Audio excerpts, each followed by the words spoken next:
කලුකුහර නේද? මේ නම ඇහුණ ගමම්ම අපේ හිතට එන්නේ මොකක් හරි සයන්ස් ෆික්ෂන් ෆිල්ම් එකක් වගේ දෙයක් නේද? ඒත් ඇත්ත කතාව ඊට වඩා ගොඩක් වෙනස්. මේවා ඇත්තටම අපේ විශ්වයේ තියෙන හිතාගන්නවත් බැරි තරම් බලවත් කිසිම දෙයකට ආලෝකයටවත් ගැලවෙන්න බැරි ඇත්තම ඇත්ත යථාර්ථයක්. ඉතින් අපි අද බලමු මේ අద్భుත වස්තුන්ගේ රහස් ටිකක් හෙළිදරව් කරගන්න.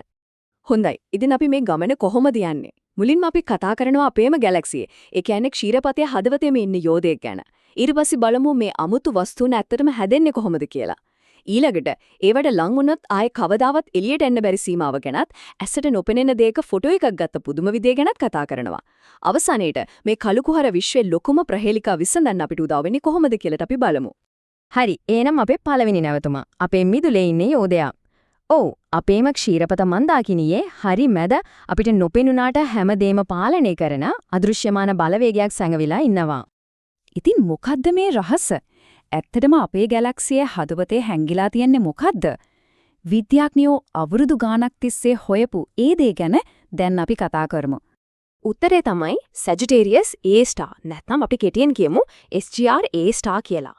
මේක නිකන් කලුකුහරයක් නෙවෙයි, සුපිරි දැවැන්ත කලුකුහරයක්. ඒ කියන්නේ හිතා ගන්නවත් බැරි තරම් ලොකු ස්කන්ධයක් ඇහැට පේන්නවත් නැති තරම් පොඩිම පොඩි ලක්ෂයකට ගුලි වෙලා තියෙන තැනක්. හිතා ගන්න පුළුවන්ද මේකේ ලොකුකම? මෙහෙම හිතමුකෝ. අපේ සූර්යාගේ ස්කන්ධය වගේ මිලියන 4.3 ගුණයක්. ඒ කියන්නේ අපේ සූර්යෝ මිලියන 4කටත් වඩා වැඩි ප්‍රමාණයක් එකට අරගෙන එක තැනකට ගුලි කරා වගේ දෙයක්. අපි මුළු සෞර ග්‍රහ මණ්ඩලයටම ජීවය දිනේ සූර්යා වගේ ඒවා මිලියන ගාණක බලයක් ගැනයි මේ කතා වෙන්නේ. ඇත්තටම මනසින් මවා ගන්නත් අමාරුයි.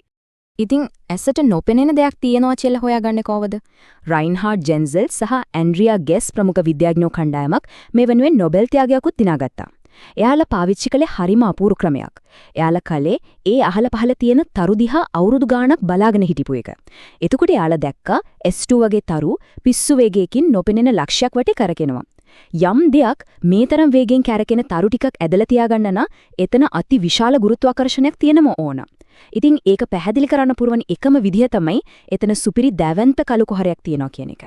හරි. අපේම ගැලැක්සි එකක් තියෙනවා කියලා දැන් අපි දන්නවා. ඒත් කොහොමද මේ විශ්වීය යෝධයෝ උපදින්නේ? ඒ කතාව පටන් ගන්නේ ඇත්තටම හරිම දරුණු විදිහට දැවැන්ත තාරකාවක මරණයත් එක්ක. ලොකු තාරකාවක් කියන්නේ නිතරම සටනක පැටලිලා ඉන්න කෙනෙක් වගේ. ඒක ඇතුලේ සිද්ධ වෙන න්‍යෂ්ටික විලයනෙන් පිටට තෙරපන බලයයි, තමන්ගේම ගුරුත්වාකර්ෂණයෙන් ඇතුලට ඇදගන්න බලයයි අතර ලොකු සටනක් යනවා. ඒත් කලියදී ඉන්ධන ඉවර වෙලා යකඩ හැදුනට පස්සේ අර විලයන එන්ජිම නිකම්ම නතර වෙනවා. එතකොට පිටට තෙරපන බලය නැති වුණ ගමන් ගුරුත්වාකර්ෂණය තමයි දිනන්නේ. තාරකාව තමන්ගේ බරටම තමන් ඇතුළටම කඩාගෙන වැටෙනවා. ඒ හරේ ස්කන්ධය අපේ සූර්යා වගේ 3-4 ගුණයට වඩා වැඩි නම් ඒ කඩා වැටීම නවත්වන්න විශ්වයේ කිසිම බලයකට බෑ. සම්පූර්ණ ස්කන්ධයේම ඉඩක් නැති තනි ලක්ෂයකට අපි එකට කියනවා ඒකීකතාවක් කියලා. ඒකට සම්පීඩනය වෙනවා. අන්ද එහෙමයි කලුකුහරයක් උපදින්නේ. කලුකුහරයක් ළඟට ගියාම විශ්වයේ නීති වෙනස් වෙනවා. එතන තියෙනවා එක සීමාවක්. ඒ සීමාව පහු කළොත් ආයේ කවදාවත් ආපහු එන්න බෑ. ඒක තමයි ආපසු හැරීමක් නැති ලක්ෂය. විද්‍යාවේදී මේකට කියන නම තමයි සිද්ධික්ෂිතිජය. සරලවම කිව්වොත් මේක කලුකුහරේ මායිම. මේ සීමාව පහු කරපු ගමන් ගුරුත්වාකර්ෂණය කොච්චර ප්‍රබලද කියනවා නම් විශ්වයේ වේගවත්ම දේ. ඒ කියන්නේ ආලෝකයටවත් එතනින් ගැලවෙන්න බෑ. ඒක හරියට ලොකු දියැලක ධාරයක් වගේ. ඒ ධාරය පැනපු ගමන් ආයත් උඩට එන්න ක්‍රමයක් නෑ වගේ තමයි.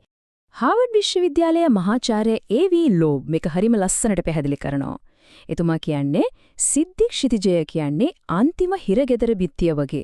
ඒතරට යන්න පුළුවන් ඒත් කවදාවත් එළියට එන්න බෑ. මේකෙන් අපිට හොඳටම තේරෙනවා කලුකුහරයක ග්‍රහණය කොච්චර අවසන් සහ නිර්පේක්ෂ දෙයක්ද කියලා. කලුකුහරවල ඝනත්වය නම් ඇත්තටම පිස්සුවක්. මෙහෙම හිතන්නකෝ අපේ මේ දැවන්ත සූර්යාව කලුකුහරයක් කරන්න ඕන නම් ඒක පොඩි නගරයක් තරම් ප්‍රමාණයකට හැකිලෙන්න ඕන. ඊටත් වඩා පුදුම හිතන දේ තමයි අපේ මේ සම්පූර්ණ පෘථිවියම කලුකුහරයක් කරන්න නම් ඒක පොඩි මාබලටයක් තරමට හැකිලෙන්න ඕන. එතකොට මෙහෙම ප්‍රශ්නයක් එනවා. ආලෝකයේම ගිලගන්න දෙයක ෆොටෝ එකක් ගන්නෙ කොහොමද? ඒක හරියට කළුවර කාමරයක ඉන්න කළුපූසෙක්ව ෆොටෝ ගන්නවා වගේ වැඩක් නේ. ඉතින් අපිට බලමු විද්‍යාඥයෝ මේ කරන්න බෑ වගේ පේනුන දේ කරේ කොහොමද කියලා. ඇත්තටම ෆොටෝ එකක් ගන්නත් කලින් විද්‍යාඥයින්ට කලුකුහර තියෙනවා කියලා වක්‍ර සාක්ෂි ගොඩක් තිබුණා. ළඟ තියෙන තරුවල අමුතු චලනය, කළු කුහරය ඇතුළට ඇදීගෙන යන වායු රත්තරලා නිකුත් කරන එක්ස් කිරණ, ඒ වගේම කළු කුහර දෙකක් එකට ගැටෙනකොට අවකාශ කාලය හරහා රැලි වගේ පැතිරෙන ගුරුත්වාකර්ෂණ තරංග. මේ හැම දෙකින්ම කිව්වේ එතන නොපෙනෙන ඒත් අතිශය බලවත් දෙයක් තියෙනවා කියලයි. ඒත් වක්‍ර සාක්ෂි විද්‍යාවට මදි. ඕන කරන්නේ සෘජු සාක්ෂි. ඇසින් දකින්න දෙයක්. ඉතින් කළු කුහරයක අඳුරු සෙවණැල්ල ඇත්තටම දකින්න දවසක් කවදා හරි ඒවිද? ඕ ඒ දවස ඇත්තටම උදා වුණා. 2022 අවුරුද්දේ Event Horizon Telescope කියන මහා ව්‍යාපෘතිය ඉතිහාසය වෙනස් කරා. හිතන්නකෝ ලෝකෙ පුරාම තියෙන දුරේක්ෂ ජාලයක් එකට සම්බන්ධ කරලා හරියට අපේ පෘථිවිය තරම්ම ලොකු එක දුරේක්ෂයක් හදනවා වගේ වැඩක් කරලා එයාලා අපේම ගැලැක්සියේ හදවතේ ඉන්න SGR A* වල පළවෙනිම පින්තූරේ ගත්තා. ඇත්තටම අපිට පේන්නේ කළු කුහරයේ ඇතුළ නෙවෙයි ඒකේ සෙවණැල්ල. ඒ කියන්නේ ඒ වටේ තියෙන අධික උෂ්ණත්වයෙන් දිලිසෙන වායු වලල මැද තියෙන අඳුරු කවය. මේ සංසන්දනයෙන් අපිට පේන්නේ කළු කුහර ලෝකයේ තියෙන විවිධත්වය. අපේ ගැලැක්සිකේ SGR A* කියන්නේ සූර්ය ස්කන්ධ මිලියන 4.3ක් වුණත් 2019 දී මුලින්ම ෆොටෝ ගත්ත M87 A* කියන කළු කුහරය ඊට වඩා 10 ගුණයකටත් වඩා විශාලයි. සූර්ය ස්කන්ධ බිලියන 6.5ක්. ඒක හරියට කුහුඹුවෙක්ව අලියෙක්ක සංසන්දනය කරනවා වගේ වැඩක්. කළු කුහර කියන්නේ නිකම්ම විශ්වයේ හැවදේම ගිල ගන්න යෝධයෝ විතරක් නෙවෙයි. ඒවා විශ්වයේ ගැඹුරුම රහස් තේරුම් ගන්න අපිට උදව් කරන යෝධ රසායනාගාර වගේ. උදාහරණයක් විදිහට අඳුරු පදාර්ථය ගමු.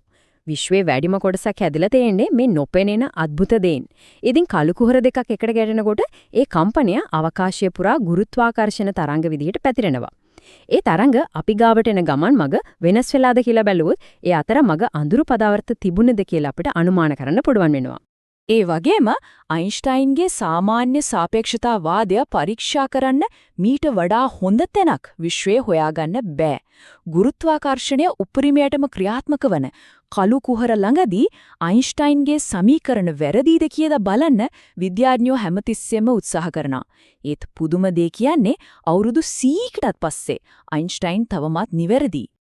අනාගතයේදී කළු කුහර ඊටත් වඩා ලොකු රහස් හෙළි කරන්න ඉඩ තියෙනවා. බලන්න භෞතික විද්‍යාවේ ලොකුම අභියෝගයක් තමයි ග්‍රහලෝක වගේ දැවැන්ත වස්තුන් පාලනය කරන ගුරුත්වාකර්ෂණයයි පරමාණු වගේ ඊටාම කුඩා අංශු පාලනය කරන ක්වොන්ටම් යාන්ත්‍ර විද්‍යාවයි එකට සම්බන්ධ කරන එක. ඒ ක්වොන්ටම් ගුරුත්වාකර්ෂණ න්‍යායයේ තීරුම් ගන්න කළු කුහර ළඟදී ගුරුත්වාකර්ෂණ තරංග හැසිරෙන විදිහ යතුරක් වේවි කියලා තමයි පරීක්ෂකයෝ විශ්වාස කරන්නේ. ඉතින් කළු කුහර කියන්නේ විශ්වයේ ලොකුම රහස් සංගවගෙන ඉන්න මුරකාවල් වගේ. අපි මේ අඳුරු යෝධයන් ගැන ඉගෙන ගන්න සෑම දෙයකින්ම අපි අපේම පැවැත්ම සහ විශ්වයේ නීති ගැන අලුත් දෙයක් ඉගෙන ගන්නවා. ඉතින් මේ අඳුරු යෝධයන් අපිට මීළඟට හෙළි කරන විශ්ව රහස මොකක් වෙයිද?